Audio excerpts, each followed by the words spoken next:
আজকে প্রথমবার বাড়ির রান্নাঘরে বানাচ্ছি চিকেন বারবিকিউ। আর এটা এত মজা হবে ভাবতে পারিনি। সবাই মিলে একদম আঙুল চেটে পুটে মজা করে খাইছি। এটা যে বাড়ির রান্নাঘরে বানানো হয়েছে খেয়ে বোঝার উপায় নাই। বারবিকিউ এর আগে অনেকবার আমরা করে খাইছি, বাট সব সময় করছি খোলা জায়গায় কয়লা জ্বালিয়ে তার উপর নেট দিয়ে। তবে রান্নাঘরে চুলায় বারবিকিউ ট্রাই করতেছি এই প্রথমবার। চিকেনের বড় বড় লেগ পিস গুলো নিয়ে নিছি, রোস্টের জন্য এগুলো রাখা হয়েছিল। আর আজকে এগুলো দিয়ে আমি করতেছি বারবিকিউ। সুন্দর করে কেটে নিচ্ছি যাতে ভিতরে মশলা ঢুকে। তোমরা বাসায় ট্রাই করলে ছোট ছোট পিস দিয়ে ট্রাই করতে পারো। আমি বড় বড়ই রাখলাম যাতে ভিডিও করলে দেখতে সুন্দর লাগে। এখন এই চিকেনের পিসগুলোর মধ্যে আমি অল্প একটু লবণ আর বেশ খানিকটা মরিচের গুঁড়া দিয়ে দিলাম। তারপরে দিয়ে দিলাম গোলমরিচের গুঁড়া। একটু বাটা মশলা অ্যাড করতেছি, আদা বাটা, রসুন বাটা আর জিরা বাটা। তার মধ্যে দিয়ে দিলাম টমেটো সস আর অল্প একটু সয়া সস। সয়া সসে লবণ থাকে তাই লবণটা একটু কম দিছি আমি। তারপরে লেবুর রস দিয়ে দিলাম। খুব সিম্পল এই মশলাগুলো দিয়ে ম্যারিনেট করে চাইলে বারবিকিউটা ট্রাই করতে পারো এরকম রেসিপিতে। এতটুকুই এনাফ, বাট জিনিসটাকে আরেকটু টেস্টি করার জন্য আমি অ্যাড করতেছি 2 চামচের মতো টক দই। টক দইটা অ্যাড করলে খুব অল্প সময়ে মাংসটা সিদ্ধ হয়ে যায়, ভিতরটা সফট হয়। আর তারপর আমি দিচ্ছি বারবিকিউ মশলা।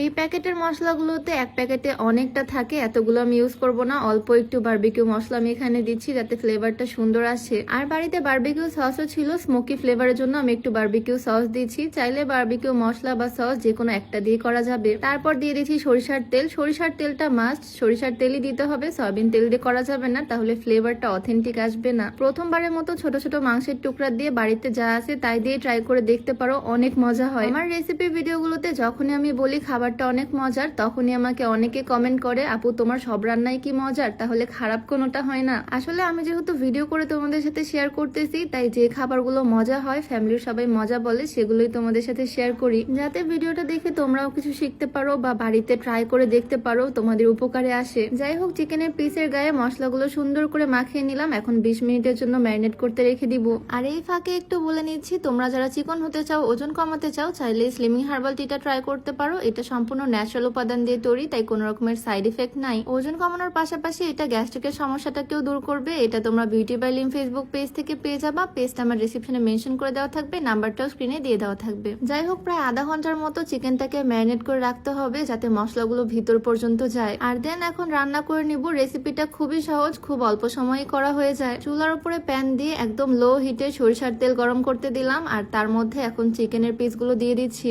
হিট কিন্তু একদম লোতে, একদম লো আছে। অল্প একটু তেলের মধ্যে আমি চিকেনগুলোকে ছেড়ে দিচ্ছি। একদম লো আছে যাতে আস্তে আস্তে চিকেনটা কুক হয়। আমি 4টা চিকেনের বড় বড় পিস ম্যারিনেট করছিলাম, আর একটা প্যানে 2টাই আটতেছে, তাই ভাবলাম আরেকটা প্যান বসিয়ে দেই, কারণ আমার আর ধৈর্য কুলাচ্ছে না। একসাথে সবগুলো চিকেনের পিস হয়ে গেলে একসাথে খেতে পারবো। সেম প্রসেসে চুলাটাকে একদম লো হিটে দিয়ে অল্প একটু সরিষার তেল গরম করে তার মধ্যে আমি চিকেনের পিস 2টা দিয়ে দিলাম। একদম আস্তে আস্তে কুক হচ্ছে। সাইডের মশলাগুলো পুড়ে যেতে পারে, বাট কোনো সমস্যা নেই, চিকেনের কিছু হবে না। কিছুক্ষণ এইভাবে লো হিটে রান্না করে নেওয়ার পর আমি চিকেনটাকে উল্টে দিব, মানে 2 পাশটাই সুন্দর করে যাতে কুক হয়। খুব সুন্দর একটা বারবিকিউর স্মেল আসতেছে অলরেডি, আর পোড়া পোড়া একটা কালার চলে আসছে চিকেনগুলোতে। এই সময় করতে হবে মেইন কাজটা। বারবিকিউ এর টুকরাটা আমি নিয়ে নিলাম। এখন গ্যাসের চুলায় আগুনের উপরে কিছুক্ষণ আমি এভাবে ঘুরিয়ে নিব। খুব অল্প সময়ের জন্যই ওপরটা জাস্ট আমি করে নিয়েছি যাতে খুব সুন্দর একটা স্মোকি ফ্লেভার আসে। প্রত্যেকটা চিকেনের টুকরা আমি সেম ভাবে ঘুরিয়ে ঘুরিয়ে নিচ্ছি আগুনের উপরে। প্রথমে ছাঁকনি দিয়ে করতেছিলাম, তারপরে ভাবলাম এই চিমটা দিয়ে ভালো হচ্ছে।